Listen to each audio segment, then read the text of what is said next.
I remember back when we were thinking about a theme and what to do and how to incorporate St. Jude. Here over and over again, every time we go to Memphis, we hear St. Jude is like a second home.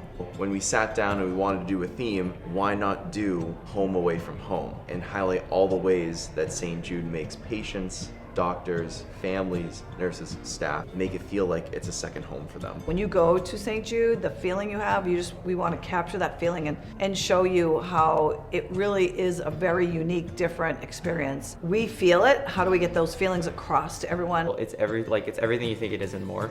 There's like this deep care and commitment and energy that like goes into everything that they do, and they think of everything and they listen to the kids, and like they're constantly evolving, and that growth mentality, like it's infectious. It was the best trip I've ever been on. It's not an unusual hospital. It was I felt like the walls were like vibrating with energy. It's a feeling. It's not something you can even put into words. The whole place is obviously filled with like people with like sad situations, Yeah. and you don't really get like a sad, like I feel like it's like the least like sad place ever. Like, It doesn't feel like a hospital. I mean, it feels like you're in like super nice apartments. There's a gym, there's resources everywhere for both the kids and the parents. Every single person, you can tell, you can feel it when you walk in there. I can feel it, that they care so much. The heartbeat is like, you feel it when you walk in there. It really is like electric. I was in awe of the parents and the doctors and everyone, but the parents like really stuck with me.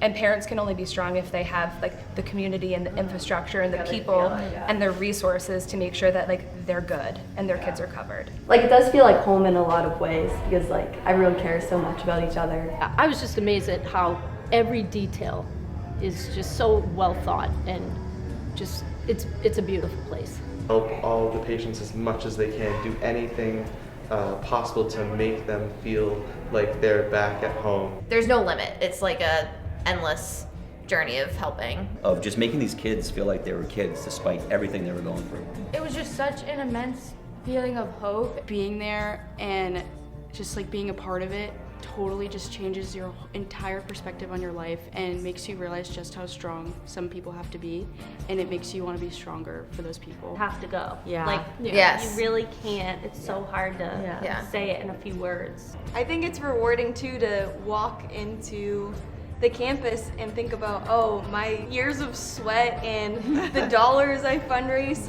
is part of the foundation I'm standing on. I know that I'm donating, but where is this going? And I will look over at this building and be like, maybe my $2 went into something here, or maybe my $5 went to, something over here. I realized it is so much more than just like what we do here every weekend. Going to the hospital and seeing just like where all our effort, like where it's going towards, was just so eye-opening, and like I just have a new perspective on like everything. It almost adds like a second layer of motivation. It just makes everything worth it. Like all these dancing and the hard work. Even though the dancing, you're like, okay, am I gonna mess up? I'm nervous. It doesn't matter. It's just for the kids. I think it reminded me that no matter what I choose to do, I don't have to decide between doing good work for the world and doing something that I love.